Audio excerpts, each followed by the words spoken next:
संजना बेटा, तेरे जाने के बाद ये घर सूना हो जाएगा। बेटा अपने मायके आती जाती रहना। हाँ दीदी, ससुराल जाकर हमें भूल मत जाइएगा। अरे मैं आप लोगों को कैसे भूल सकती हूँ, और फिर हर छोटी बड़ी चीज लेने के लिए मुझे यही तो आना पड़ेगा। आप फिक्र मत करिए, इतनी जल्दी मुझसे आपको पीछा नहीं छूटने वाला। हाँ संजना, वो तो मुझे पता ही है। हमेशा मम्मी की फेवरेट तो तू ही रहेगी, नहीं छोड़ेगी पीछा। देखिए ना मम्मी भैया को, आज मेरी विदाई है फिर भी मुझे चिढ़ा रहा है। अरे पगली, मैं तो बस ऐसे ही तेरी टांग खींच रहा था। मायके आते रहना, ये भी तो तेरा ही घर है। अरे हाँ हाँ, आप लोग चिंता मत कीजिए, संजना आपके घर आती जाती रहेगी। और संजना ही क्या, हम सबका भी आना जाना लगा रहेगा, क्योंकि आपका घर बाजार में जो है। जब भी बाजार आएंगे आपसे मिलकर ही जाएंगे, आप चिंता मत कीजिए। और नहीं तो क्या। अरे बहन जी, आप तो हमारे अपने हैं, अब बेफिक्र रहिए। संजना का जब भी मन करेगा आपके यहाँ आ सकती है। अब हमें आज्ञा दीजिए और हंसकर अपनी बेटी को विदा कीजिए। इस तरह विनोद शर्मा संजना को अपने घर की बहू बनाकर मायके से विदा कराकर ले आए। अगले दिन संजना सुबह नहा धोकर तैयार हो गई और किचन में गई। मम्मी जी, नाश्ते में क्या बनाना है? अरे बेटा, ये शादी ब्याह के घर में ना रसोई में 10 हाथ लगे होते हैं, कुछ पता ही नहीं चल रहा कौन सी चीज कहाँ रखी है, क्या है किचन में क्या नहीं, मुझे तो कुछ समझ में नहीं आ रहा। हाँ मम्मी जी, वो बात तो है, पर कुछ न कुछ नाश्ता तो बनाना पड़ेगा ना, वरना सब क्या खाएंगे। वही तो बात है बेटा, पर क्या करें। हाँ, एक काम कर सकते हैं। क्या मम्मी जी, आप क्या सोच रही हैं? बेटा तेरा मायका तो बाजार में ही है, तो उस बाजार में नत्थू के समोसे कचौड़ियां तो फेमस है, तो मैं ये कह रही थी क्यों ना बाजार से ही नाश्ता मंगा लिया जाए। हाँ मम्मी जी, जैसे आपकी मर्जी। आज नाश्ता बाजार से मंगा लीजिए, तब तक किचन भी ठीक कर लेंगे। हाँ बेटा, तू एक काम कर, तेरे भाई शशांक से कह दे कि वो नाश्ता लेकर आ जाए और तुमसे मिल भी लेगा। तेरा भी बड़ा मन कर रहा होगा ना उससे मिलने का। हाँ मम्मी जी, पर शशांक भैया तो अभी उठे नहीं होंगे, शादी की थकान होगी ना उन्हें भी। अरे थकान वकान कुछ नहीं बहू, देखना तुझसे मिलने के लिए वो दौड़ कर आएगा, और बाजार से नाश्ता मंगाना तो सिर्फ बहाना है। इसी बहाने मैं तुझे तेरे मायके से भी मिला दूंगी। चल अब देर मत कर, जल्दी से अपने भाई को बोल दे फोन करके, तेरे पापा जी भी ना नाश्ते के लिए बस आते ही होंगे। ठीक है मम्मी जी। संजना को शशांक को फोन करना अच्छा तो नहीं लग रहा था, पर वो करती भी क्या, सास ने पहली बार कुछ कहा था, इसीलिए उसने फोन उठाकर शशांक को फोन मिलाया। हेलो शशांक भैया, कैसे हैं? अरे संजना, रात को ही तो गई है तो अपने ससुराल, और अभी मेरी खैर खबर ऐसे पूछ रही है जैसे कितने दिन हो गए मिले। अरे एकदम भला चंगा हूँ, तू तेरी सुना। हाँ भैया, मैं भी ठीक हूँ। वो एक्चुअली मैंने इसलिए फोन किया क्योंकि मुझे कुछ काम था आपसे। हाँ हाँ बोल, क्या काम था? तेरा कोई सामान रह गया है क्या यहाँ? तू फिक्र मत कर, मैं शाम को दुकान के स्टाफ के हाथ भिजवा दूंगा। नहीं भैया, वो बात नहीं है। बात ये कि मेरी सास ने कहा है कि बाजार में नत्थू हलवाई की दुकान से आपको नाश्ता लेकर आना है। क्यों? आज तो तेरी पहली रसोई है ना, नाश्ता तो तू बनाएगी। हाँ भैया, बनाना तो मुझे ही था, पर किचन बहुत बिखरा पड़ा है, तो मेरी सास ने कहा कि किचन आज ठीक कर लेंगे, तब तक तेरे भाई से कहकर नाश्ता मंगवा ले। ठीक है, अब तेरी सास ने कहा है, नया नया रिश्ता है, करना तो पड़ेगा। मैं आता हूँ आधे घंटे में नाश्ता लेकर, तो फिक्र मत कर। सॉरी भैया, मेरी वजह से आपको तकलीफ हो रही है ना। अरे तेरे लिए तकलीफ कैसी, इतना मत सोच। बस एक बात कहूँ, तेरे घर वाले हैं बड़े चटोरे। अभी कल शादी का खाना खाया है और आज समोसे कचौड़ियां मंगवा ली। वाह भाई वाह। क्या भैया, आप भी। ठीक है, मैं फोन रखती हूँ, आप नाश्ता लेकर आइए। संजना ने फोन रख दिया। शशांक जल्दी से तैयार हुआ और नाश्ता लेने निकल रहा था कि कंचन ने पूछा, अरे बेटा, इतने सुबह सुबह तैयार होकर कहाँ जा रहे हो? मम्मी, संजना का फोन आया था, उसकी सास ने मुझे नाश्ता लाने के लिए कहा है, इसलिए जा रहा हूँ। नत्थू हलवाई से नाश्ता लेकर संजना के ससुराल देता हूँ। अरे अभी कल ही तो शादी हुई है और आज ही दीदी के ससुराल वालों की फरमाइशें भी शुरू होगी। पता नहीं आगे और क्या क्या रंग दिखेंगे। हाँ, पर सगे संबंधी है, इतना तो करना ही पड़ेगा। तू जा बेटा, संजना के ससुराल नाश्ता देकर आ।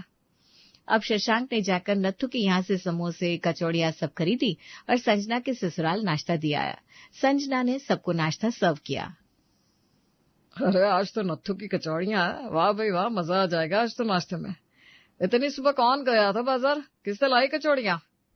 अरे प्रेम, तू भूल रहा है, अब तेरी बीवी का मायका है बाजार में, तो बस शशांक दे गया नाश्ता, इसी बहाने अपनी बहन से भी मिल गया। हाँ, भाई बहन को देखने का मन कर रहा होगा, इसीलिए बहाने से चलाया। और इसी बहाने हमें इतना मजेदार नाश्ता भी मिल गया। अरे संजना, तुम भी नाश्ता कर लो, वरना नाश्ता ठंडा हो जाएगा।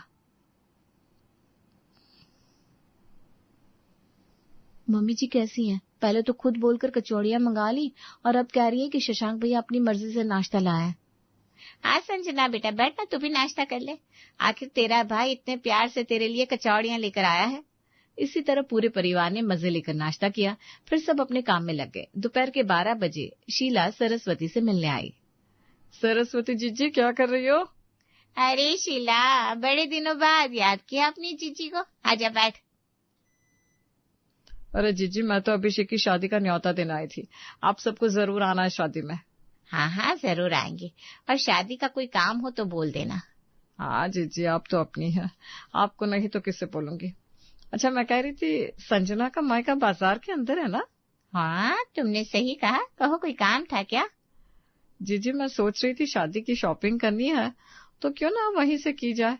घर जाकर खाना पीना बनाने का टेंशन भी नहीं होगा, और हमारे समधी है वहाँ, इतनी खातिरदारी तो करेंगे ही।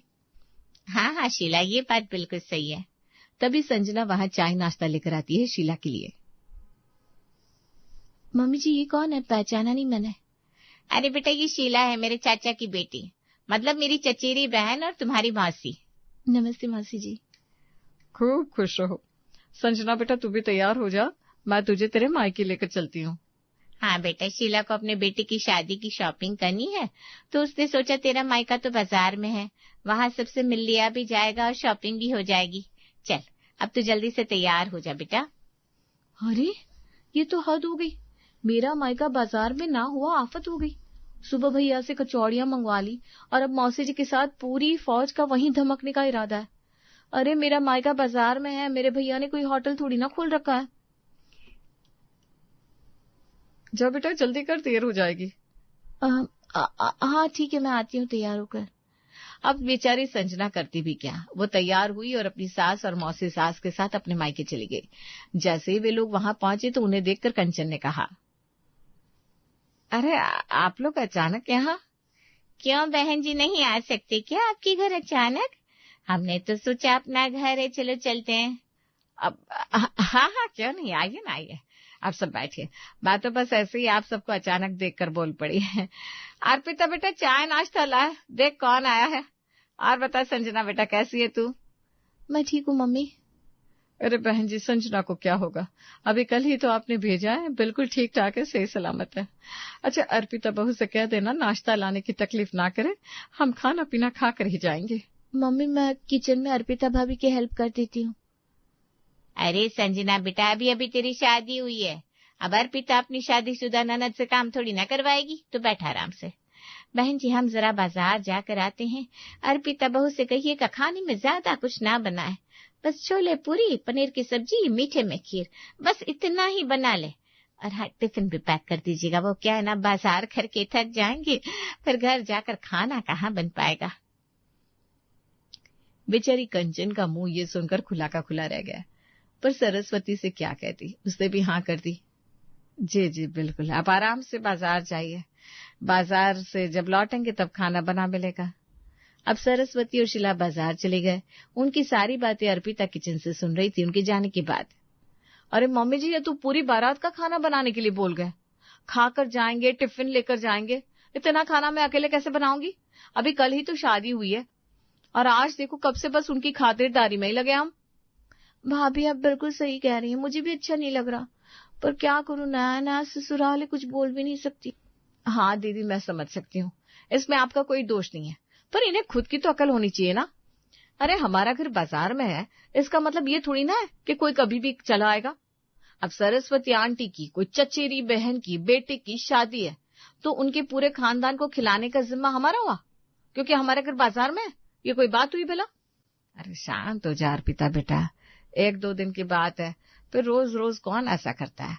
और शीला जी के घर में शादी है तो सोचा कि हमसे मिलती चले। अब तू जाकर खाना बना जल्दी जल्दी, मैं भी तेरी हेल्प कर देती हूँ।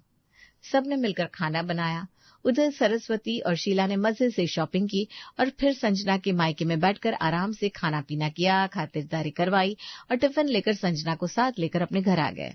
कंचन ने सोचा था ये 1-2 दिन का मामला है, पर उसे क्या पता था ये तो रोज की उलझन बन जाएगा। अब रोज कभी किसी बहाने से तो कभी कोई संजना के ससुराल से संजना के मायके में आ ही जाता।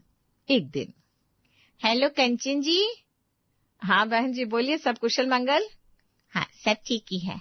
अरे मैं कह रही थी आपके घर के पास में जो टेलर है ना, उसके यहाँ मेरे ननद की जेठानी के ब्लाउज सिलने पड़े हैं, आप अर्पिता से मंगवा कर भिजवा दीजिए ना। अरे पर अर्पिता तो अभी दूसरे काम कर रही है ना, थोड़ा बिजी है। अरे इतना भी क्या बिजी, अब अपने ननद के परिवार के लिए इतना तो कर ही सकती है। टेलर बगल में ही तो है, बस ब्लाउज लेने हैं और मेरे घर पर देकर जाना है। ठीक है, मैं अर्पिता से कह देती हूँ, ले आएगी।